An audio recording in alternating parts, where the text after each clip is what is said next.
ನಮಸ್ಕಾರ ಗುರುಗಳಿಗೆ. ಸುಮತಿಭಿರನುಮೇದಂ ಶುಭ್ರಕಾಲಂ ಸಖಾಲಂ ಸುಖಮಜಮನಪಾಯಂ ಮುಕ್ತ್ಯುಪಾಯಂ ವಿಮಾಯಂ ನೃಹಜಮಹಮಮೇಯಂ ಧೇಜಮಂನಾಜಗೇಯಂ ಸದಜಮಸದಜೇಯಂ ಶ್ರೀಸಹಾಜಂ ಭಜೇಯಂ ಅಂಜನಾಸೂನು ಸಾನ್ನಿಧ್ಯಾತ್ ವಿಜಯೇನ ವಿರಾಜಿತಂ ಅಚಿತ ಪ್ರೀತಿಜನಕಂ ಭಜೇಹಂ ವಿಜಯಧ್ವಜಂ ತಪಸ್ವಾಧ್ಯಾಯ ಶುಶ್ರೂಷಾ ಕೃಷ್ಣ ಪೂಜಾರತಂ ಮುನಿಂ ವಿಶ್ವೇಶಮಿಷ್ಟದಂ ವಂದೇ ಪರಿಮ್ರಾಟ್ ಚಕ್ರವರ್ತಿನಂ. ಶ್ರೀ ಗುರುಭ್ಯೋ ನಮಃ. ಹರಿ ಓಂ. ಜನ್ಮಾದ್ಯಸ್ಯ ಜತೋನ್ವಯಾದಿತರತಶ್ಚಾರ್ಥೇಷ್ವಭಿಘ್ನಸ್ವರಾಟ್ ತೇನೇ ಬ್ರಹ್ಮ ಹೃದಯ ಆದಿಕವಯೇ ಮುಖ್ಯಂತಿ ಯಂ ಸೂರಯಃ ತೇಜೋ ವಾರಿಮೃತಾಂ ಯಥಾ ವಿನಿಮಯೋ ಯತ್ರ ತ್ರಿಸರ್ಗೋ ಮೃಷಾ ಧಾಮ್ನಾ ಸ್ವೇನ ಸದಾ ನಿರಸ್ತಕುಹಕಂ ಸತ್ಯಂ ಪರಂ ಧೀಮಹಿ.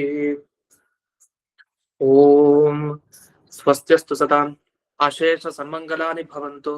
ಸಮ್ಯಕ್ ಶ್ಲೋಕೈಕ ಶ್ರವಣ ಪಠನ ಮಾತ್ರೇಣ ವಕ್ತುಶ್ಚ ಶ್ರೋತॄಣಾಂ ನಿಖಿಲ ಕಲಿಕೃತ ಕಲ್ಮಷ ಅಪನೋದನ ಪಡುತ್ತದೆ. ಶ್ರೀಮದ್ಭಾಗವತೆ ಮಹಾಪುರಾಣೆ ತೃತೀಯ ಸ್ಕಂಧೆ ಸಪ್ತಮ ಅಧ್ಯಾಯೇ ಅದ್ಯ ಕಥಾನುವಾದೇ ಸತಿ ಕಿಂಚಿತ್ ಪೂರ್ವಕಥಾನುವಾದಃ.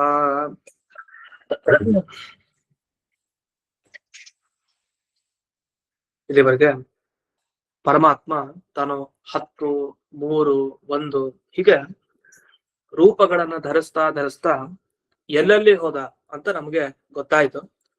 ಇದೀಗ ಈ ಮುಂದಿನ ಶ್ಲೋಕದಲ್ಲಿ ಏನ್ ತಿಳಿಸ್ತಾರೆ ಅಂದ್ರೆ, ಈ ಎಲ್ಲ ತತ್ವಾಭಿಮಾನಿ ದೇವತೆಗಳು ಭಗವಂತನ ಬಳಿ ಪ್ರಾರ್ಥನೆ ಮಾಡಿದ್ರು. ನಮಗೆ ಒಂದು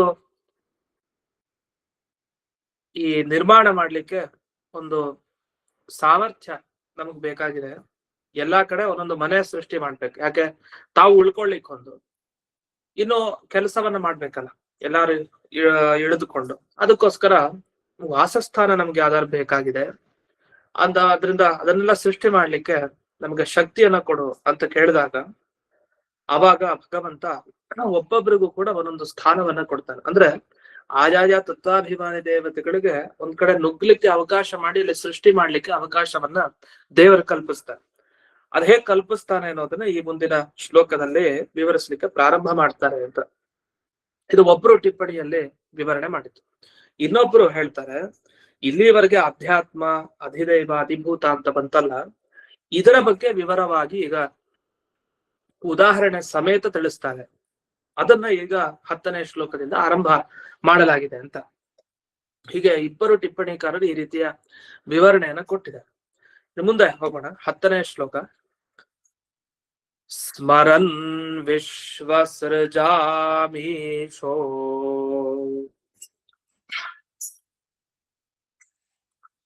ವಿಜ್ಞಾಪಿತಮಧೋಕ್ಷಜಃ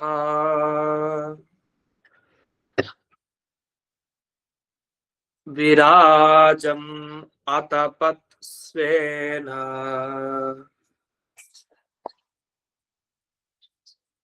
ತೇಜಸೈಷಾಂ ವಿವೃದ್ಧಯೇ.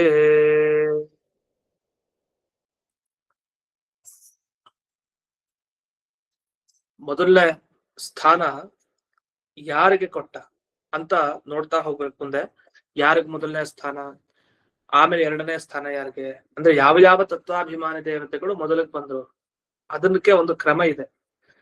ಮೊದಲು ಭಗವಂತ ಅವ್ರಿಗೆಲ್ಲ ಸ್ಥಾನವನ್ನ ಕಲ್ಪಿಸಿದ. ನೋಡಿ, ಇಂತಿಂತಹ ಜಾಗದಲ್ಲಿ ನೀವು ಬಂದಿರಿ. ಈಗ ನಮ್ಗೆ ಕಣ್ಣಿನಲ್ಲಿ ಒಬ್ಬ ತತ್ವಾಭಿಮಾನಿ ದೇವತೆ ಇರ್ತಾನೆ, ಬಲಗಣ್ಣಿನಲ್ಲಿ ಒಬ್ಬ, ಎಡಗಣ್ಣು, ಕಿವಿಲಿ, ಬಾಯಲ್ಲಿ, ಕೈಯಲ್ಲಿ, ಕಾಲಲ್ಲಿ, ಹೀಗೆ ಪ್ರತಿಯೊಂದು ಭಾಗಗಳಲ್ಲಿ ಒಬ್ಬೊಬ್ಬ ತತ್ವಾಭಿಮಾನಿ ದೇವತೆಗಳ ಸನ್ನಿಧಾನ ಇರುತ್ತೆ. ಇವ್ರು ಯಾಕೆ ಅಲ್ಲಿದ್ದಾರೆ ಅಂದ್ರೆ ದೇವರ ಅಪ್ಪಣೆ, ಅದರ ಪ್ರಕಾರ ಅಲ್ಲಲ್ಲೇ ಹೋಗಿ ಕೂತಿದ್ದಾರೆ. ಈಗ ಕಿವಿಗೆ ಯಾರ ತತ್ವಾಭಿಮಾನಿ ದೇವತೆ, ಅವ್ನು ಯಾಕೆ ಕಣ್ಣಿಗೆ ಹೋಗ್ಲಿಲ್ಲ ಅಂದ್ರೆ ಪ್ರಶ್ನೆ ಮಾಡೋ ಹಾಗಿಲ್ಲ. ಅವರವರಿಗೆ ಪರಮಾತ್ಮ ಜವಾಬ್ದಾರಿ ಕೊಟ್ಟ. ಅದರಂತೆ ಅವರು ಆ ತತ್ವದ ಒಂದು ಅಡಿಯಲ್ಲಿ ಬರುವಂತ ಏನೇನು ಕಾರ್ಯಗಳಿದೆ ಅದನ್ನೆಲ್ಲ ಅವ್ರು ಮಾಡ್ತಾರೆ. ಅದವ್ರ ಕೆಲಸ. ಇಲ್ಲಿ ಎಲ್ಲಿ ಬಂದ್ರು ಇವರು ಅಂದ್ರೆ, ಬ್ರಹ್ಮದೇವರ ಶರೀರ ಇತ್ತಲ್ಲ, ವಿರಾಜ ಅಂತ ಏನ್ ಕರಿತೀವಿ ಆ ಶರೀರಕ್ಕೆ, ಆ ಶರೀರದಲ್ಲಿ ಅವಕಾಶ ಆಯ್ತು. ಅಂದ್ರೆ ಆ ಶರೀರ ಸುಮ್ನೆ ಸೃಷ್ಟಿಯಾಗಿದೆ. ಈಗ ಮಗು ಆಗ್ಬೇಕಾದ್ರೆ ಶರೀರ ಸೃಷ್ಟಿ ಆಯ್ತು. ಮಗು ಹೊರಗೆ ಬರ್ಬೇಕಾದ್ರೆ ಮೊದಲು ಅದಕ್ಕೆ ಶರೀರ ನಿರ್ಮಾಣ, ಆಮೇಲೆ ಏನಾಯ್ತು ಕಣ್ಣು ಕಿವಿ ಮೂಗು ಹೀಗೆ ಒಂದೊಂದೊಂದೇ ಅದಕ್ಕೆ ಅವಯವಗಳು ಬರ್ತಾ ಹೋಗುತ್ತೆ. ಅದೇ ತರಹ ಇಲ್ಲಿ ಬ್ರಹ್ಮದೇವರ ವಿರಾಟ್ ಶರೀರ ಇದೆ. ಆ ಶರೀರದಲ್ಲಿ ಪರಮಾತ್ಮ ತಾನು ಒಬ್ಬೊಬ್ಬರಿಗೂ ಒಂದೊಂದು ಅವಕಾಶ ಮಾಡ್ಕೊಡ್ತಾ ಹೋದ. ಅಂದ್ರೆ ಆ ಎಲ್ಲ ಇಂದ್ರಿಯಗಳಿಗೆ ಶಕ್ತಿಯನ್ನ ತುಂಬ್ತಾ ಹೋದ. ಅದೆಲ್ಲ ಓಪನ್ ಆಗ್ತಾ ಹೋಯ್ತು, ಎಲ್ಲ ಒಂದೊಂದು ಭಾಗ.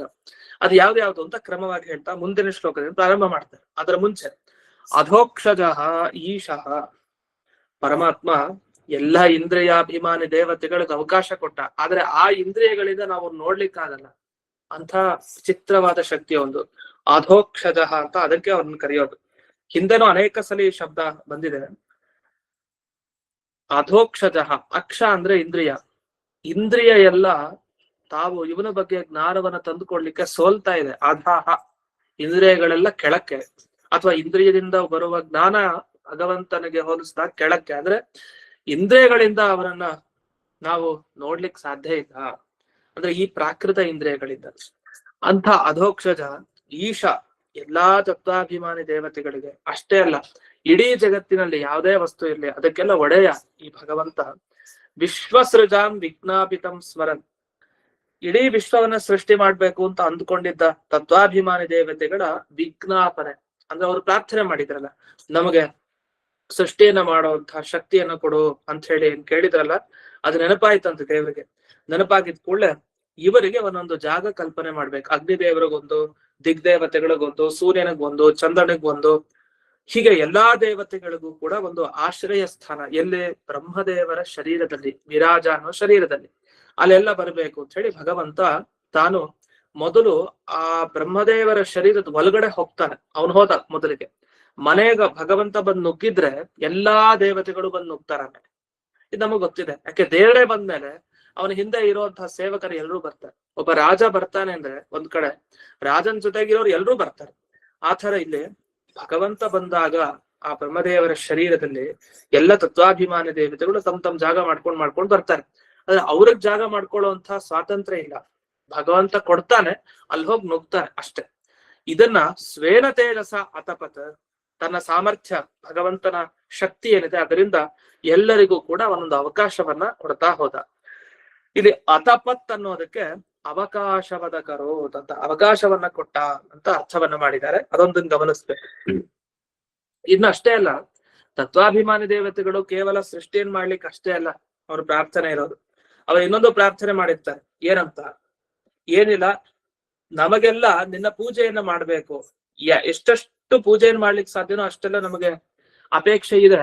ಆದ್ರೆ ಮಾಡ್ಲಿಕ್ಕೆ ಅಂದ್ರೆ ನಮಗೆ ಬ್ರಹ್ಮಾಂಡ ಸೃಷ್ಟಿ ಆಗ್ಬೇಕು, ಅಲ್ಲಿ ನಮ್ಮ ಸ್ಥಾನಗಳ ಸೃಷ್ಟಿ ಆಗ್ಬೇಕು, ನಾವ್ ಮಾಡ್ಬೇಕು, ಇದೆಲ್ಲ ಮಾಡ್ಬೇಕು, ನಮಗ್ ಶಕ್ತಿ ಇಲ್ಲ ಅಂತ ಹೇಳಿದಾಗ ಆಯ್ತು ಅಂತ ಹೇಳಿ ಭಗವಂತ ಅತಪತ್, ಅತಪತ್ ಅನ್ನೋದಕ್ಕೆ ಈ ರೀತಿ ಅರ್ಥ ಅಂತೆ. ಹಿಂದೆ ಬಂತು ಅತಪತ್ ಅಂದ್ರೆ ಅವಕಾಶ ಮಾಡಿಕೊಟ್ಟ ಅಂತ. ಅದು ಸಾಮಾನ್ಯ ಭಾವಾರ್ಥ ಆಗತ್ತೆ.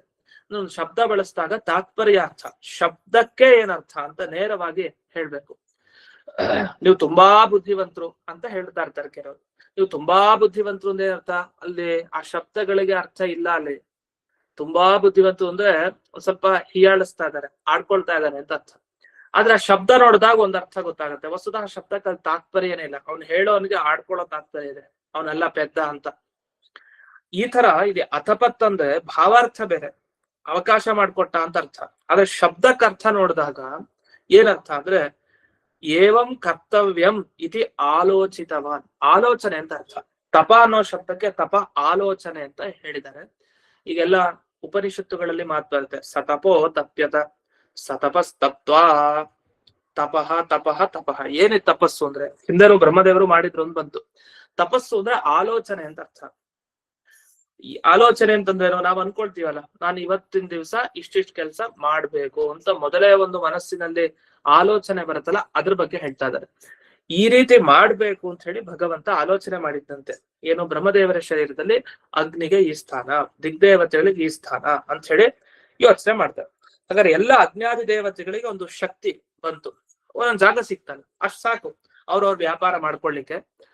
ಹಾಗಾದ್ರೆ ಯಾವ ಭಗವಂತನ ಶಕ್ತಿಯಿಂದ ಆಯ್ತು? ಅವನ ಜ್ಞಾನ ಅಂತ ಅಷ್ಟೇ. ಇಲ್ಲೇನ್ ದೇವ್ರು ಒಳಗ್ ಹೊಕ್ಕಿತ್ತು ಅಂದ್ರೆ ಅವ್ನ ಮನಸ್ಸು ಸಂಕಲ್ಪ ಮಾಡಿದ್ದಂತಷ್ಟೇ, ಆಲೋಚನೆ ಮಾಡಿದ್ದಕ್ಕೆ ಒಬ್ಬೊಬ್ಬರಿಗೂ ನನ್ ಸಿಕ್ತು. ಹಾಗಾದ್ರೆ ಎಲ್ಲೆಲ್ಲಿ ಸಿಕ್ತು? ಅವಕಾಶದ ಒಂದು ಕಲ್ಪನೆ ಯಾರ್ಯಾರಿಗಾಯ್ತು, ಯಾವ ದೇವತೆಗಳಿಗೆ ಅಂದಾಗ ಮೊದಲನೇ ಶ್ಲೋಕ, ಈ 11ನೇ ಶ್ಲೋಕದಲ್ಲಿ ಈಗ ಅಗ್ನಿದೇವರ ಬಗ್ಗೆ ಮೊದಲು ಮಾತನ್ನ ಹೇಳ್ತಾರೆ. ಅಂದ್ರೆ ಇದರಲ್ಲಿ ಅಗ್ನಿದೇವರ ಉಲ್ಲೇಖವನ್ನು ಮಾಡೋದು ವಸ್ತುತಃ ಮುಂದಿನ ಶ್ಲೋಕದಲ್ಲಿ, ಆದ್ರೆ ಈ ತಾಪ ಕಾರ್ಯ ಅಂತ ಒಂದು ಈ ಅವತರಣೆಗೆ ಕೊಟ್ಟಿದ್ದಾರೆ. ತಾಪ ಕಾರ್ಯ ಅಂದ್ರೆ ಈ ತಪದಿಂದ ತಾಪ, ಅಂದ್ರೆ ತಪ ಅಂದ್ರೆ ಆಲೋಚನೆ ಮಾಡೋದು. ಎಷ್ಟೆಷ್ಟು ಚೆನ್ನಾಗಿ ಅವನು ಆಲೋಚನೆ ಮಾಡ್ದ ಆಗ ತಾಪ ಅಂದ್ರೆ ತಾಪ ನೀಡುವಂತ ಅಗ್ನಿಯ ಸೃಷ್ಟಿ ಆಯ್ತು. ಅಲ್ಲಿ ತಾಪ ಅನ್ನೋದಕ್ಕೆ ಬೇರೆ ಅರ್ಥ, ತಾಪ ಕೊಡೋದು ಅಂದ್ರೆ ಬೇರೆ. ತಪ ಅಂದ್ರೆ ಆಲೋಚನೆ ಮಾಡೋದು ಅಂತ. ಆಲೋಚನೆಗೂ ಇನ್ನೊಬ್ಬರಿಗೆ ತಾಪ ತೊಂದರೆ ಕೊಡೋದಕ್ಕೂ ವ್ಯತ್ಯಾಸ ಇದೆ. ಅಗ್ನಿ ತಾಪ ಪ್ರಧಾನ ಏನು, ಅಗ್ನಿ ಹತ್ರ ಹೋದ್ರೆ ನಮ್ಗೆ ಶೀತ ಆಗಲ್ಲ, ಉಷ್ಣತೆ ಉಂಟಾಗತ್ತೆ, ಅದನ್ನ ತಾಪ ಅಂತ ಅಲ್ಲಿ ಕರೆದಿರೋದು. 11ನೇ ಶ್ಲೋಕ, ಅಥ ತಸ್ಯಾಭಿತಪ್ತಸ್ಯ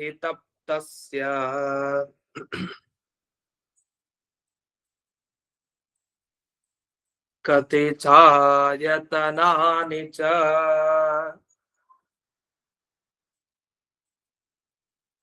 ನಿರಭಿದ್ಯಂತ ದೇವಾನಾಂ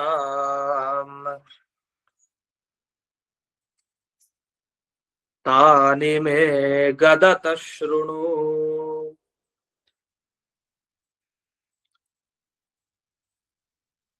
ಅಥ ಹೀಗೆ ಮುಂದಕ್ಕೆ ಪರಮಾತ್ಮ ಆಯತನ, ಆಯತನ ಅಂದ್ರೆ ಆವಾಸ ಸ್ಥಾನ, ಮನೆ ಅಂತ ಅರ್ಥ. ಯಾರಿಗೆ? ದೇವಾನ, ದೇವತೆಗಳಿಗೆ ಉಳ್ಕೊಳ್ಳಿಕ್ಕೆ ಅಂದ್ರೆ ಅವಕಾಶ ಕೊಡುವಂತ ಯಾವ ಜಾಗಗಳಿದೆ ಅದೆಲ್ಲ ಬ್ರಹ್ಮದೇವರ ದೇಹದಿಂದ ಹೊರಕ್ಕೆ ಬಂದಿದೆಯಂತೆ, ಹೊರಹೊಮ್ಮಿದೆ. ಈಗ ಮನೆಯಲ್ಲೆಲ್ಲ ಎಲ್ಲಾ ಭಾಗ ಅಂದ್ರೆ ಬಾಗಿಲು ಕಿಟಕಿ ಅದು ಇದು ಎಲ್ಲ ಮುಚ್ಚಿದೆ. ಯಾಕೆ? ಇನ್ನೂ ಯಾರು ಮನೆಗೆ ಬಂದಿಲ್ಲ ಹೊಸದಾಗಿ, ಹಾಗೆ ಮುಚ್ಚು ಹೋಗಿದ್ದಾರೆ. ಯಾವಾಗ ಎಲ್ರು ಬರ್ತಾರೆ ಅಂತ ತೀರ್ಮಾನ ಆಯ್ತು, ಅವಾಗ ಏನಾಯ್ತು, ಎಲ್ಲ ಓಪನ್ ಮಾಡ್ತಾರೆ, ಬಾಗ್ಲು ಕಿಟಕಿ ಅದು ಇದೆಲ್ಲ ನೋಡ್ಕೊಂಡು ಹೋಗೋರು ಅಥವಾ ಅದ್ರ ಮುಂದೆ ಮನೆಗೆ ಕೊಂಡ್ಕೊಡೋರು ಎಲ್ಲ ಓಪನ್ ಆಯ್ತು. ಹಾಗೆ ಇಲ್ಲಿ ಬ್ರಹ್ಮದೇವರ ದೇಹ ಎಲ್ಲಾ ಭಾಗ ಒಳಗಡೆ ಕ್ಲೋಸ್ ಆಗಿತ್ತಂತೆ. ಈ ಪರಮಾತ್ಮನ ಸಂಕಲ್ಪಕ್ಕೆ ಬಂದಾಗ, ಅವನು ಒಳಗಡೆ ಹೊಕ್ಕಾಗ, ಅವನ ಆಲೋಚನೆ ಮಾಡಿದ ಕೂಡಲೇ ತಕ್ಷಣ ಹೊರಹೊಮ್ತಾ ಹೋಯ್ತು. ಅಲ್ಲಲ್ಲ ಜಾಗ ಓಪನ್ ಆಯ್ತು. ಆ ಬ್ರಹ್ಮದೇವರ ಶರೀರದಲ್ಲಿ ಪ್ರಕಟ ಆಗಿದೆ ಅಂತ ತಾತ್ಪರ್ಯ.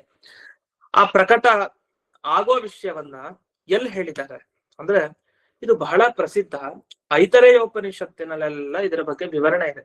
ಭಾಗವತದಲ್ಲಿ ಇಲ್ಲಿ ಬಂದಿರೋ ವಿಷಯ ಏನಿದೆ ಅದನ್ನ ಐತರೇಯೋಪನಿಷತ್ತಿನಲ್ಲಿ ನೋಡ್ಬಹುದು ಅಂತ. ಇದನ್ನ ಅಂತ ಪ್ರಸಿದ್ಧ ಈ ವಿಷಯ ಅಂತ ಸೂಚನೆ ಮಾಡ್ತಾ ಇದ್ದಾರೆ. ಏನಾಯ್ತು, ನಿರಭಿದ್ಯಂತ ಅದೆಲ್ಲ ಭೇದ ಅಂದ್ರೆ ಅಲ್ಲಲ್ಲ ಜಾಗ ನಿರ್ಮಾಣ ಆಯ್ತು. ಎಲ್ಲ ಒಬ್ಬ ಮನುಷ್ಯನಲ್ಲಿ ಕಣ್ಣು ಕಿವಿ ಮೂಗು ಎಲ್ಲ ಮುಚ್ಕೊಂಡಿದೆ. ತಕ್ಷಣ ಬರೋದೇ ಕಣ್ಣು ಕಿವಿ ಎಲ್ಲ ಪ್ರಕಟ ಆದ ಹಾಗೆ ಇಲ್ಲಿ ಪ್ರಕಟ ಆಗಿದೆ. ಅದನ್ನ ನಾನು ಈಗ ಹೇಳ್ತೀನಿ ಕೇಳು ಅಂತ ಹೇಳಿ ಇದೆಲ್ಲ ಮೈತ್ರೇಯರ ಉಪದೇಶ ನಡೀತಾ ಇದೆ, ಅದರ ವಿವರಣೆ ಮಾಡ್ತಾ ಇದೆ. ಇಲ್ಲಿ ಕತಿ ಚ ಅಂತ ಹೇಳಿದ್ದಾರೆ. ಕತಿ ಚ ಅಂತಂದ್ರೆ ಏನರ್ಥ? ಕತಿ ಅಂದ್ರೆ ಕೆಲವು ಅಂತ ಅರ್ಥ. ಕತಿ ಅಂದ್ರೆ ಆಯತನ ಅಂದ್ರೆ ಮನೆ ಅಂತ ಅರ್ಥ. ಇನ್ನೊಂದು ಅರ್ಥವನ್ನ ಇಲ್ಲಿ ಮಾಡಿದ್ದಾರೆ. ಕತಿ ಚ ಇತಿ ಏಕಂ ಪದಂ ಚ ಶಬ್ದ ಚಿತ್ಪರ್ಯಾಯ. ಇದೊಂದು ಕತಿ ಅಂತ ಆದ್ಮೇಲೆ ಚ ಅಂತ ಇದೆ. ಈ ಚ ಅನ್ನೋ ಶಬ್ದಕ್ಕೆ ಚಿತ್ ಅಂತಾನೂ ಅರ್ಥ ಇದೆ. ಅಂದ್ರೆ ಚಿತ್ ಅಂದ್ರೆ ಚೇತನ, ಜೀವ ಅನ್ನೋ ಅರ್ಥವೂ ಕೂಡ ಅದಕ್ಕಿದೆ. ಅದನ್ನು ಇಲ್ಲಿ ಕೊಟ್ಟಿದ್ದಾರೆ. ಅಂತೂ ಏನೇನಾಯ್ತು ಹಾಗಾದ್ರೆ ಅಂದ್ರೆ, ಐತರೇಯೋಪನಿಷತ್ತಿನಲ್ಲಿ ಮೊದಲನೇ ಅಧ್ಯಾಯದಲ್ಲಿ, ಅದು ಮೊದಲನೇ ಖಂಡದ್ದು, ಅಲ್ಲಿ ಸಮಾಖ್ಯವನ್ನ ಸೂಚನೆ ಮಾಡ್ತಾ ಇದ್ದಾರೆ ಅಂತ ಬಳಸ್ತಾರೆ. ಸಮಾಖ್ಯ ಅಂದ್ರೆ ಏನರ್ಥ? ಈ ಶಾಸ್ತ್ರದಲ್ಲೆಲ್ಲ ಬಳಸ್ತಾರೆ. ಈಗ ನಾವೊಂದು ವಿಷಯ ಹೇಳ್ತೀವಿ, ವಿಷಯ ಹೇಳಿದಾಗ ಒಪ್ಪಬೇಕು ಅಂತಿಲ್ಲ. ಯಾಕಂದ್ರೆ ನೀವ್ ಹೇಳ್ತಾ ಇರೋದು ಪ್ರಮಾಣ ಉಂಟಾ ಎಲ್ಲಾದ್ರೂ? ಇದೇ ತರ ವಿಷಯ ಎಲ್ಲಾದ್ರೂ ಹೇಳಿದಾರ? ನೀವ್ ಹೇಳೋ ವಿಷಯವನ್ನೇ ಇನ್ನೊಂದು ಕಡೆ ಹೇಳಿದ್ರೆ ಆಗ ಅದು ಪ್ರಮಾಣ, ಒಪ್ಪೋಣ. ಈಗ ನಾವ್ ಹೇಳಿದ್ರೆ ನಿಮ್ ಗುರುಗಳು ಹಾಗೆ ಹೇಳಿದ್ರ? ಹೌದು, ನಮ್ ಗುರುಗಳು ಹಾಗೆ ಹೇಳಿದ್ರು, ಹಾಗಾದ್ರೆ ನಿಮ್ ಮಾತನ್ನ ನಾವ್ ಒಪ್ತೀವಿ. ಈ ತರ ಪ್ರಮಾಣ ಏನಾದ್ರು ಬೇಕು ಅಂದ್ರೆ ಸಮಾನ ವಿಷಯಕ ಮಾನಾಂತರ ಅಂತ ಶಾಸ್ತ್ರದಲ್ಲಿ ಬಿಡಿಸ್ತಾರೆ. ಅಂದ್ರೆ ನಾವು ಹೇಳುವ ವಿಷಯವನ್ನೇ ತಿಳಿಸುವ ಇನ್ನೊಂದು ಪ್ರಮಾಣ, ಅದಕ್ಕೆ ಸಮಾಖ್ಯ ಅಂತ ಹೆಸರನ್ನ ಕರೀತಾರೆ. ಈಗ ಭಾಗವತಕ್ಕೆ ಸಮಾಖ್ಯ ಉಂಟು, ಅಂದ್ರೆ ಭಾಗವತ ಹೇಳೋ ವಿಷಯವನ್ನೇ ಇನ್ನೊಂದು ಪ್ರಮಾಣ ಹೇಳ್ತಾ ಇದೆ ಅಂತ ಅರ್ಥ. ಅದಕ್ಕೆ ಸಮಾಖ್ಯ ಅಂತ ಬಳಸ್ತಾರೆ. ಯಾವ್ದದು? ಐತರೇಯೋಪನಿಷತ್ತು. ಅಲ್ಲೇನ್ ಬಂದಿದೆ? ಸೋಭ್ಯದೇವ ಪುರುಷಂ ಸಮುದ್ರತ್ಯ ಮೂರ್ಛಯತ್ ತಮಭ್ಯತಪತ್ ತಸ್ಯಾಭಿತಪ್ತಸ್ಯ ಮುಖಂ ನಿರಭಿದ್ಯತ. ಮುಖ ಅಂದ್ರೆ ಈ ಪೂರ್ತಿ ಮುಖ ಅಲ್ಲ ಹೇಳ್ತಾ ಇರೋದು. ಸಂಸ್ಕೃತದಲ್ಲಿ ಮುಖ ಅಂದ್ರೆ ಬಾಯಿ ಅಂತ ಅರ್ಥ. ವಾಗೀಂದ್ರಿಯ, ಬಾಯಿ ಏನಿದೆ ಅದರ ಬಗ್ಗೆ ಹೇಳಿ ತಿಳಿಸ್ತಾ ಇರೋದು. ಅದು ಹೊರಗ್ ಬಂತು ಅಂತ.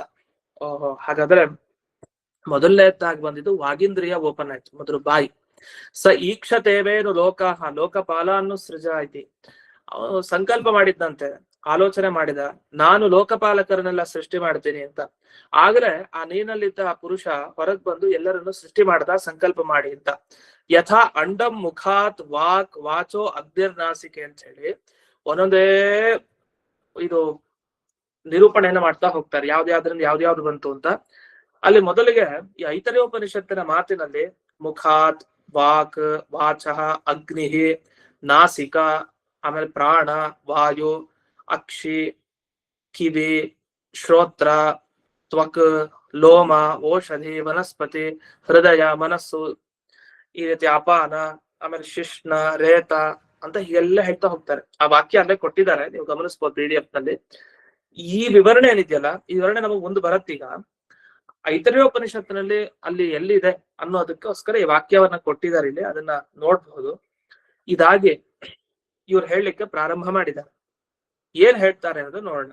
ಮೊದಲಿಗೆ ಈ ಶರೀರದ ಅವಯವಗಳಿದೆಯಲ್ಲ, ಶರೀರದ ಅವಯವಗಳಲ್ಲಿ ಯಾವ್ದು ಮುಖ್ಯ ಅಂದ್ರೆ ಕಿವಿನ, ಕಾಲ, ಅಥವಾ ಯಾವ್ದಾರು ಒಂದು ಹೇಳ್ಬೇಕಲ್ಲ. ಅದಕ್ಕೆ ಇವ್ರು ಹೇಳ್ತಾರೆ, ಶರೀರದ ಎಲ್ಲಾ ಅವಯವಗಳಲ್ಲಿ ಮುಖ ಅನ್ನೋ ಅವಯವ ಇದೆಯಲ್ಲ, ಇದು ಬಹಳ ಮುಖ್ಯ ಅಂತೆ. ಅಂದ್ರೆ ಬಾಯಿ ಇದೆಯಲ್ಲ, ಅದು ಬಹಳ ಮುಖ್ಯ. ಮುಖ ಅದು ಇನ್ನೂ ಮುಖ್ಯನೇ. ಮುಖ ಅಂದ್ರೆ ಸಂಪೂರ್ಣವನ್ನು ತಗೊಳ್ಬಹುದು, ಆದ್ರೆ ಇಲ್ಲಿ ಮುಖ ಅಂದ್ರೆ ಬಾಯಿ ಅಂತ ತಗೊಳ್ಬೇಕು. ಆ ಬಾಯಿ ಅನ್ನೋದೇನಿದೆಯಲ್ಲ ಮುಖ, ಅದು ಬಹಳ ಮುಖ್ಯ, ಅದು ಪ್ರಧಾನ. ಆದ್ರಿಂದ ಮೊದಲಿಗೆ ಆ ಮುಖ ಉತ್ಪತ್ತಿ ಆಯ್ತು, ಮುಖ ಹೊರಗೆ ಬಂತು ಆ ಬ್ರಹ್ಮದೇವರ ಶರೀರದಲ್ಲಿ. ಅಷ್ಟೇ ಅಲ್ಲ, ಆ ಮುಖಕ್ಕೆ ಅಭಿಮಾನಿ ದೇವತೆ ಯಾರೋ ಅವನು ಬಂದ. ಅಷ್ಟೇ ಅಲ್ಲ, ಆ ಮುಖದಿಂದ ಹೊರಗ್ ಬರುವಂತಹ ಗುಣ ಯಾವ್ದದು, ಆ ಅಧಿಭೂತ, ಅದು ಕೂಡ ಹೊರಗ್ ಬಂತು ಅಂತ ಒಂದೊಂದೇ ಹೇಳ್ತಾರೆ. ಅಧಿಭೂತ, ಅಧಿದೈವ, ಅಧ್ಯಾತ್ಮ, ಈ ಮೂರನ್ನು ಜೊತೆಗೂಡಿಸ್ಕೊಂಡು ಹೇಳ್ತಾರೆ. ಇದು ಹಿಂದಕ್ಕೂ ಕೂಡ ಈ ತರದ ವಿಷಯ ಬಂದಿದೆ, 2ನೇ ಸ್ಕಂದದಲ್ಲೆಲ್ಲ ನೋಡಿದೀವಿ. ಇನ್ನೊಮ್ಮೆ ಈ ವಿಷಯಗಳನ್ನ ನೋಡಿದಾಗ ಅಲ್ಲಿ ಹೇಳೋದಕ್ಕೂ ಈ 3ನೇ ಸ್ಕಂದ ಭಾಗವತದಲ್ಲಿ ಬರೋದಕ್ಕೂ ವ್ಯತ್ಯಾಸ ಇದೆ. ಅದೇನು ಅನ್ನೋದನ್ನ ಆ ಸ್ಕಂದ ಹಿಡಿದು ನೋಡಿದಾಗ, ಓದಿದಾಗ, ಮತ್ತೆ ಈ ಸ್ಕಂದದ ವಿಷಯಗಳನ್ನ ಮೆಲಕ್ ಹಾಕ್ದಾಗ ಜೊತೆಗೂಡಿ ತುಲನಾತ್ಮಕ ಅದೇನಂತ ಹೇಳ್ತಾರೆ. ಎರಡನ್ನು ಪಕ್ಕಕ್ಕೆ ಇಟ್ಕೊಂಡು ನೋಡ್ಬೇಕು ಏನ್ ಚೇಂಜಸ್ ಇದೆ ಅಂತ. ಹಾಗೆ ನೋಡ್ದಾಗ ಗೊತ್ತಾಗುತ್ತೆ, ಇಲ್ಲಾಂದ್ರೆ ವ್ಯತ್ಯಾಸ ಗೊತ್ತಾಗಲ್ಲ. ಅಲ್ಲಿಗೂ ಇಲ್ಲಿಗೂ ಅಂದ್ರೆ ಪುರುಷ ಸೂಕ್ತ ಪ್ರತಿಪಾದ್ಯನಾದ ಒಂದು ಭಗವಂತನ ರೂಪ ವರ್ಣನೆ ಮಾಡ್ತಾ ಬಂದ್ರು. ಆಗ್ಲೂ ವೈರಾಜ ವಿರಾಜ ಬ್ರಹ್ಮಾಂಡ ಎಲ್ಲ ಬಂತು, ಅಲ್ಲಿ ಅನೇಕ ವರ್ಣನೆಯನ್ನು ಮಾಡಿದ್ದಾರೆ. ಆ ರೀತಿ ವರ್ಣನೆ ಮತ್ತೆ ಇಲ್ಲಿ ಸಿಗ್ತಾ ಇದೆ. ಅದೇನು ಅಂತ ನೋಡ್ತಾ ಹೋಗೋಣ. ಮೊದಲಿಗೆ 12ನೇ ಶ್ಲೋಕ. ತಸ್ಯಾಗ್ನಿರಾಸ್ಯಂ ನಿರ್ಭಿಣ್ಣಂ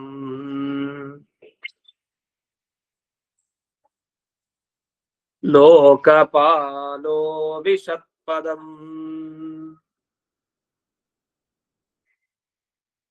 ವಾಚಾ ಸ್ವಾಂಶೇನ ವಕ್ತವ್ಯಂ ಯಜಾಸೌ ಪ್ರತಿಪದ್ಯತೆ.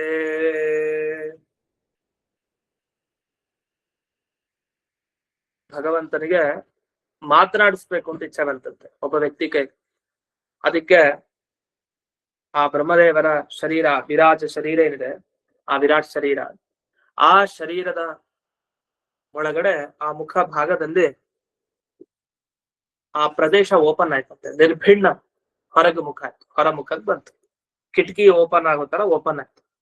ಆದ ಕೂಡಲೇ ಅಲ್ಲೊಬ್ಬ ಲೋಕಪಾಲಕ ನನಗ್ ಜಾಗ ಸಿಕ್ತು ಅಂತ ಅಲ್ಲಿ ಹೋಗಿ ಕೂತ್ನಂತೆ. ಲೋಕಪಾಲಕ ಮನೆ ಸಿಕ್ತಲ್ಲ ಅವನಿಗೆ, ಮನೆ ಸಿಗೋದ್ ಕಷ್ಟ. ಅದು ತತ್ವಾಭಿಮಾನಿತರು ಎಷ್ಟು ಪೈಪೋಟಿ, ಯಾರ್ಯಾರಿಗೆ ಏನೇನ್ ಜಾಗ ಸಿಗತ್ತೆ, ದೇವ್ರು ಯಾವ ತರ ಯಾರಿಗೆ ಸತ್ಕಾರ ಮಾಡ್ತಾನೆ, ಬಹಳ ಕಷ್ಟ. ಯಾರ್ಯಾರಿಗೆ ಅನುಗ್ರಹ, ಸತ್ಕಾರ ಅನ್ನೋದಕ್ಕಿಂತ ಅನುಗ್ರಹ ಯಾರ್ಯಾರಿಗೆ ಮಾಡ್ತಾನೆ ಅಂತ ಹೇಳ್ಬೇಕು. ಸತ್ಕಾರ ಅಂದ್ರೆ ಅವನೊಂದು ಗೌರವನೂ ಕೂಡ, ಓ ಇಂಥ ಸ್ಥಾನ ದೇವ್ರು ನನಗ್ ಕೊಟ್ಟ ಅಂತ ಅವ್ರ ಖುಷಿನೂ ಆಗತ್ತೆ. ಯಾವ ಸ್ಥಾನಕ್ಕೆ ಹೋದ ಅಗ್ನಿದೇವ, ಲೋಕಪಾಲ ಅಗ್ನಿ, ಇಡೀ ಜಗತ್ತನ್ನೇ ರಕ್ಷಣೆ ಮಾಡುವಂತ ಅಗ್ನಿದೇವರು. ವಾಚಾ ಸ್ವಾಂಶೇನ ಆವಿಶತ್, ತನ್ನ ಒಂದು ಅಂಶ ಇದೆ, ಅಂದ್ರೆ ವಾಗೀಂದ್ರಿಯ, ಮಾತು ಅಂತ ನಾವೇನ್ ಕರಿತೀವಿ ವಾಗೀಂದ್ರಿಯ. ಆ ವಾಗೀಂದ್ರಿಯ ಅಭಿಮಾನಿ ದೇವತೆ ಅಗ್ನಿದೇವರು. ಅಗ್ನಿದೇವರು ತನ್ನ ವಾಗೀಂದ್ರಿಯ ಅನ್ನೋ ಅಂಶದಿಂದ ಒಳಗಡೆ ಹೋಗಿ ಸೇರ್ಕೊಳ್ತಾರೆ. ಅವತ್ತಿನಿಂದ ಬ್ರಹ್ಮದೇವರ ಶರೀರದಲ್ಲಿ ಆ ಭಗವಂತ ಏನ್ ಮಾಡ್ದ, ವಕ್ತವ್ಯಂ ಪ್ರತಿಪದ್ಯತೆ. ಅವತ್ತಿನಿಂದ ವಾಗಿಂದ್ರಿಯ ಅಂತ ಎಲ್ಲರೂ ಕರೀಲಿಕ್ಕೆ ಪ್ರಾರಂಭ ಮಾಡಿದ್ರು. ಅಷ್ಟೇ ಅಲ್ಲ, ಅವತ್ತಿನಿಂದ ಆ ವಾಗೀಂದ್ರಿಯದಿಂದ ಶಬ್ದಗಳನ್ನ ಹೊರಗೆ ಹಾಕ್ಲಿಕ್ಕೆ ಪ್ರಾರಂಭ ಆಯ್ತು. ವ್ಯವಹಾರ ಮಾಡ್ಲಿಕ್ಕೆ ಒಂದು ಅವಕಾಶ ಸಿಕ್ತು ಅವತ್ತಿಂದ. ವ್ಯವಹಾರ ಅಂದ್ರೇನು, ಶಬ್ದಗಳನ್ನು ಬಳಸೋದಕ್ಕೆ ವ್ಯವಹಾರ ಅಂತ ಕರೀತಾರೆ. ಶಾಸ್ತ್ರದಲ್ಲಿ 2 ತರ ವ್ಯವಹಾರ ಇದೆ. ಇದನ್ನು ಸುಧಾಪಾಠದಲ್ಲಿ ಹೇಳಿದ್ದೆ. ಯಾವುದು ಶಬ್ದ ಪ್ರಯೋಗ, ಮತ್ತೊಂದು ಹಾನೋಪಾದಾನ ರೂಪ ಅಂತ 2 ಶಬ್ದ ಬಳಸ್ತಾರೆ. ಇವನು ತುಂಬಾ ಚೆನ್ನಾಗಿ ವ್ಯವಹಾರ ಮಾಡ್ತಾನೆ ಅಂತ ಅರ್ಥ. ವ್ಯವಹಾರ ಜ್ಞಾನ ತುಂಬಾ ಚೆನ್ನಾಗಿದೆ ಅಂತ ಅಂದ್ರೆ ಏನರ್ಥ? ಯಾರ ಹತ್ರ ಏನ್ ಮಾತಾಡ್ಬೇಕು ಅಂತ ಚೆನ್ನಾಗ್ ಗೊತ್ತಿದೆ ಅವನಿಗೆ ಅಂತ ಅರ್ಥ. ವ್ಯವಹಾರ ಜ್ಞಾನ ಚೆನ್ನಾಗಿದೆ ಅಂದ್ರೆ ಇದು ಒಂದರ್ಥ. ಇನ್ನೊಂದು, ಯಾರ ಹತ್ರ ಚೆನ್ನಾಗ್ ಮಾತಾಡ್ಬೇಕು ಅಂತ ಗೊತ್ತಿದೆ ನಿಜ, ಕೆಲ್ಸ ಮಾಡಿಸ್ಲಿಕ್ ಬರುತ್ತಾ ಇಲ್ವಾ? ಒಬ್ಬನ ಕೈಲಿ ಕೆಲ್ಸ ಮಾಡಿಸ್ಬೇಕು, ಇನ್ನೊಬ್ಬನ ಕೆಲ್ಸ ಮಾಡಿಸ್ದೇ ಇರೋ ಹಾಗೆ ಮಾಡ್ಬೇಕು. ಅಂದ್ರೆ ಹಾನ ಉಪಾದಾನ. ಹಾನ ಅಂದ್ರೆ ಬಿಡಿಸ್ಬೇಕು, ಉಪಾದಾನ ಅಂದ್ರೆ ತಗೊಬೇಕು ಕೆಲ್ಸನ. ಮಾತಾಡೋದಷ್ಟೇ ಅಲ್ಲ, ಕೆಲ್ಸನೂ ಮಾಡಿಸ್ತಾರೆ. 2 ತರ ಚಾತುರ್ಯ, ವ್ಯವಹಾರ ಜ್ಞಾನ. ಹಾಗೆ ಇಲ್ಲಿ ಶಬ್ದ ಪ್ರಯೋಗನೂ ಉಂಟು, ಹಾನೋಪಾದಾನ ರೂಪ ವ್ಯವಹಾರನೂ ಉಂಟು. 2 ತರ ವ್ಯವಹಾರ. ಇದೆಲ್ಲ ನ್ಯಾಯಾಮೃತದಲ್ಲೂ ಉಪಯೋಗಕ್ಕೆ ಬರುತ್ತೆ ಈ ವ್ಯವಹಾರಗಳನ್ನ ಚೆನ್ನಾಗಿ ತಿಳ್ಕೊಂಡಿದ್ರೆ. ಪ್ರಕೃತದಲ್ಲಿ ಇಲ್ಲಿ ವ್ಯವಹಾರ ಅಂದ್ರೇನು? ಮಾತಾಡುವಂತಹ ವ್ಯವಹಾರ, ಶಬ್ದ ಪ್ರಯೋಗ. ಆ ರೀತಿ ವ್ಯವಹಾರವನ್ನ ಮಾಡ್ಲಿಕ್ಕೆ ಬೇಕಾದಂತಹ ಒಂದು ಸ್ಥಾನವನ್ನ ಇಲ್ಲಿ ಕಲ್ಪಿಸಿದ್ದಾನೆ. ಇದೆಲ್ಲ ಪರಮಾತ್ಮನ ಒಂದು ಅನುಗ್ರಹ. ಅದಕ್ಕೆ ಇಲ್ಲಿ ಹೇಳ್ತಾರೆ ತಸ್ಯ ಅಂದ್ರೆ ಬ್ರಹ್ಮದೇವರ ಒಳಗಡೆ ಇರುವಂತಹ ಭಗವಂತ ಆಸ್ಯಂ ಅಂದ್ರೆ ಮುಖ ಸಂಜ್ಞಾಯತನ, ಮುಖ ಅಂತ ಕರೆಯುವಂತಹ ಆಸ್ಯ ಅನ್ನೋ ಶಬ್ದ ಏನಿದೆ ಅದು ಓಪನ್ ಆಯ್ತು. ಅದು ಪ್ರಕಟ ಆದಾಗ, ಅದು ಬಹಿರ್ಮುಖವಾದಾಗ ಲೋಕಪಾಲಕನಾದ ಅಗ್ನಿದೇವರು ವಾಗೀಂದ್ರಿಯ ಅನ್ನೋ ತಮ್ಮ ಅಂಶದೊಂದಿಗೆ ಅಲ್ಲಿ ಹೋಗಿ ಸೇರ್ಕೊಂಡ್ರು. ಅದನ್ನ ಐತರೇಯೋಪನಿಷತ್ತಿನಲ್ಲಿ ಹೇಳ್ತಾರೆ. ಅಗ್ನಿರ್ ವಾಗ್ಭೂತ್ವ ಮುಖಂ ಪ್ರಾವಿಶತ್ ಅಂತ ಸಮಾಖ್ಯ ಸಿಕ್ತು. ಈ ಭಾಗವತಲ್ಲಿ ಹೇಳೋ ವಿಷಯ ಅಲ್ಲಿ ಬಂದಿದೆ. ಐತರೇಯೋಪನಿಷತ್ತಿನಲ್ಲಿ ಸಮಾಖ್ಯ ಉಂಟು ಇದೆ ಅಂತ. ಅದರಿಂದ ಆ ವಾಗೀಂದ್ರಿಯದಿಂದ ಯಾವಾಗ ಭಗವಂತ ಪ್ರೇರಣೆಯಿಂದ ಅಗ್ನಿದೇವರಲ್ಲಿ ಹೋದ್ರೋ ಅವತ್ತಿನಿಂದ ಆ ಬ್ರಹ್ಮದೇವರ ಶರೀರದಲ್ಲದು ಭಗವಂತ ಏನ್ ಮಾಡ್ದ ಅಂತಂದ್ರೆ ವಕ್ತವ್ಯಂ ವಾಗೀಂದ್ರಿಯ ವಿಷಯಂ. ಅಂದ್ರೆ ನಾವೇನೇನ್ ಮಾತಾಡ್ತೀವೋ ಅದೆಲ್ಲ ವಾಗೀಂದ್ರಿಯಕ್ಕೆ ವಿಷಯ. ಅಂದ್ರೆ ನಾವು ಮಾತಾಡ್ಬೇಕು ಅಂದ್ರೆ ನಮಗ್ ವಾಗೀಂದ್ರಿಯ ಬೇಕು. ವಾಗೀಂದ್ರಿಯ ಯಾರಿಗಿಲ್ವೋ ಅವ್ನ್ ಮಾತಾಡ್ಲಿಕ್ಕೆ ಆಗಲ್ಲ, ಅವ್ನ್ ಮೂಕ ಆಗ್ಬಿಡ್ತಾನೆ. ಆದ್ರಿಂದ ವಾಗೀಂದ್ರಿಯ ಇದ್ರೆ ಮಾತಾಡ್ಲಿಕ್ಕೆ ಆಗತ್ತೆ. ಅವತ್ತಿನಿಂದಲೇ ವಿಜ್ಞಾಯ ವ್ಯವಹರತಿ. ಹಾಗಾಗಿ ಎಲ್ಲರೂ ಕೂಡ ಯಾವಾಗ ಈ ರೀತಿ ಸೃಷ್ಟಿ ಆಯ್ತೋ ಆ ಮುಖದಿಂದ ಇನ್ನು ಮುಂದೆ ಯಾರ್ಯಾರಿಗೆ ವಾಗೀಂದ್ರಿಯ ಇದೆಯೋ ಅವರೆಲ್ಲ ಮಾತಾಡ್ಲಿಕ್ಕೆ ಪ್ರಾರಂಭ ಮಾಡಿದ್ರು ಅಂತ ಇಷ್ಟರ್ಥ. ಈ ರೀತಿ ಇದಕ್ಕೆ ಒಂದು ಪ್ರಮಾಣವನ್ನ ಕೊಟ್ಟು ಇಲ್ಲಿ ಏನ್ ತಿಳ್ಕೊಳ್ಬೇಕು ವಿಷಯ ಅಂದ್ರೆ, ಇಲ್ಲಿ ಪ್ರಥಮಾ ವಿಭಕ್ತಿ ಒಂದು ಮಾತು ಬಂದಿದೆ, ಅಗ್ನಿ ಅಂತ ಹೇಳಿದ್ದಾರೆ. ಅಗ್ನಿ ಅಂತ ಹೇಳಿದಾಗ ಅದು ಅಧಿದೈವ, ಅಧಿದೈವದ ಇದು ಒಂದು ವ್ಯಾಪಾರ. ಅಂದ್ರೆ ಅಧಿದೇವ, ಅಧಿಭೂತ, ಅಧ್ಯಾತ್ಮ 3 ಜೊತೆಗೆ ಸೇರ್ಕೊಂಡು ದೇವ್ರು ಇರ್ತಾನೆ ಅನ್ಲಿಕ್ಕೆ ಈ ಒಂದೊಂದೇ. ಅಗ್ನಿ ಬಂದ, ಆಮೇಲೆ ಅಗ್ನಿಯ ಇಂದ್ರಿಯ ಯಾವುದು ಅಂದ್ರೆ ವಾಗೀಂದ್ರಿಯ, ಅಂದ್ರೆ ಅವನ ಸ್ಥಾನ. ಅಷ್ಟೇ ಅಲ್ಲ, ವಾಗೀಂದ್ರಿಯಕ್ಕೆ ಅಭಿಮಾನಿ, ಅದು ಅಧ್ಯಾತ್ಮ ಅನಿಸ್ಕೊಳುತ್ತೆ. ಅಧ್ಯಾತ್ಮ ಅಂದ್ರೆ ಇಂದ್ರಿಯ ಮತ್ತೆ ಇಂದ್ರಿಯ ಅಭಿಮಾನಿ ದೇವತೆ. ಅಧಿದೈವ ಅಂದ್ರೆ ಅಗ್ನಿ ದೇವತೆಗಳು, ಅಂದ್ರೆ ಅಗ್ನಿ ಮುಂತಾದ ದೇವತೆಗಳು. ಅಧಿಭೂತ ಅಂದ್ರೆ ಆ ವಾಗೀಂದ್ರಿಯದಿಂದ ಏನ್ ತಿಳ್ಕೊಳ್ಬೇಕು, ಹೊರಗೆ ಏನ್ ಬರುತ್ತೆ ಶಬ್ದ ನಮ್ಮ ಕಿವಿಗೆ ಬೀಳೋದು, ಅದನ್ನ ಅಧಿಭೂತ ಅಂತ ಕರೀತಾರೆ. ಅದು ಆಕಾಶದ ಗುಣ ಆಗುತ್ತೆ ಯಾವುದು ಈ ಶಬ್ದ. ಹಾಗೆ ಪೃಥ್ವಿಯ ಗುಣನೂ ಕೂಡ ಆಗತ್ತೆ ಶಬ್ದ, ವಾಯು ಗುಣನೂ ಆಗುತ್ತೆ. ಎಲ್ಲ ಕಡೆ ಶಬ್ದ ಇದೆ ಅನುಸ್ಯೂತವಾಗಿ. ಆಕಾಶ, ವಾಯು, ತೇಜಸ್ಸು, ನೀರು, ಪೃಥ್ವಿ 5ರಲ್ಲೂ ಕೂಡ ಶಬ್ದ ಇದ್ದೇ ಇದೆ. ಹೀಗೆ ಇದು ಅಧಿದೈವ, ಅಧಿಭೂತ, ಅಧ್ಯಾತ್ಮ ಈ 3ರ ಒಂದು ಸೃಷ್ಟಿಯನ್ನ ಇಲ್ಲಿ ಹೇಳ್ತಾ ಬರ್ತಾರೆ. ಇನ್ನು ಮುಂದೆ ಹೇಳ್ತಾ ಹೋಗ್ತಾರೆ. ಇದು ಅಗ್ನಿದೇವರ ಬಗ್ಗೆ ಮಾತ್ರ ಆಯ್ತು. ಅಂದ್ರೆ ಎಲ್ಲ ಶ್ಲೋಕಗಳ ಪಾರಾಯಣ ನಮ್ಗೆ ತುಂಬಾ ಅನುಗ್ರಹಪ್ರದವಾದ ಶ್ಲೋಕ. ಇವಾಗ ಗರ್ಭದಲ್ಲಿ ಮಗು ಇರುತ್ತೆ. ಮಗು ಇದ್ದಾಗ ಯಾವ್ದಾದ್ರು ವಿಶೇಷವಾಗಿ ಪಾರಾಯಣ ಮಾಡ್ಬೇಕಾದ್ರೆ ಅದರ ಅಂಗಾಂಗಗಳೆಲ್ಲ ಚೆನ್ನಾಗಿ ಬರ್ಬೇಕು, ಅವಯವಗಳೆಲ್ಲ ಚೆನ್ನಾಗಿ ಬರ್ಬೇಕು. ಅಲ್ಲಲ್ಲಿ ದೇವತೆಗಳೆಲ್ಲ ಸನ್ನಿಧಾನ ಮೂಡ್ಬೇಕು, ಅಲ್ಲಿ ಶಕ್ತಿ ನೀಡ್ಬೇಕು, ಅದಕ್ಕೆ ಒಳ್ಳೇದಾಗ್ಬೇಕು. ಅಂದ್ರೆ ಒಂದು ಗರ್ಭಸ್ತುತಿ ಪಾರಾಯಣ ಮಾಡ್ತಾರೆ ಸಾಮಾನ್ಯ, ದಶಮಸ್ಕಂದ ಭಾಗವತಲ್ಲಿ ಬರೋದು. ಅದು ಬಿಟ್ರೆ ಈ ಪುರುಷ ಸೂಕ್ತದ ಈ ವಿರಾಟ್ ರೂಪದ ಚಿಂತನೆ ಮತ್ತೆ ಈ ಅವಯವಗಳ ಚಿಂತನೆ, ಒಂದೊಂದೇ ಅವಯವ ಹುಟ್ಟಿತು, ಚೆನ್ನಾಗಾಯ್ತು, ಎಲ್ಲ ತತ್ವಾಭಿಮಾನಿ ದೇವತೆಗಳು ದೇವರ ಸಂಕಲ್ಪದಿಂದ ಹೋದ್ರು, ಅಲ್ಲಿ ಮಾತಾಡ್ಲಿಕ್ಕೆ ಶುರುವಾಯ್ತು ಅನ್ನೋ 2ನೇ ಸ್ಕಂದ ಭಾಗವತದ ಭಾಗ. ಹಾಗೆ 3ನೇ ಸ್ಕಂದಲ್ಲಿ ಬರುವಂತ ಈ ಭಾಗ, ಇದು ಬಹಳ ಪೂರ್ಣ ಅನುಗ್ರಹವನ್ನ ತಂದು ಕೊಡುವಂತ ಭಾಗ, ಅಂತ ವಿಶೇಷವಾದ ಭಾಗ ಇದು. ಇನ್ನು ಮುಂದೆ ಏನೋ ಕೂಡ ಹೀಗೆ ಒಂದೊಂದೇ ಅವಯವಗಳ ಸೃಷ್ಟಿ, ಅಲ್ಲಿ ಅಭಿಮಾನಿ ದೇವತೆ ಯಾರು, ಏನ್ ಬಂತು ಅಲ್ಲಿ ವಿಷಯ, ಅದನ್ನೆಲ್ಲ ತಿಳಿಸ್ತಾರೆ. ಇದೆಲ್ಲವನ್ನ ಮತ್ತೆ ಮುಂದಿನ ಪಾಠದಲ್ಲಿ ನೋಡೋಣ ಅಂತ ಹೇಳ್ತಾ ಇಂದಿನ ಪಾಠ ಗುರುವಂತರ್ಗತ ವ್ಯಾಸತೀರ್ಥ ಗುರುವಂತರ್ಗತ ಭಾರತೀಯ ರಮಣ ಮುಖ್ಯ ಪ್ರಾಣ ಅಂತರ್ಗತ ಶ್ರೀಮದ್ ಮೂಲ ಗೋಪಾಲಕೃಷ್ಣನಿಗೆ ಅರ್ಪಣೆ ಮಾಡಿ ಶ್ರೀಕೃಷ್ಣ ನಮಸ್ಕಾರ ಗುರುಗಳೇ. ನಮಸ್ಕಾರ, ಧನ್ಯವಾದ.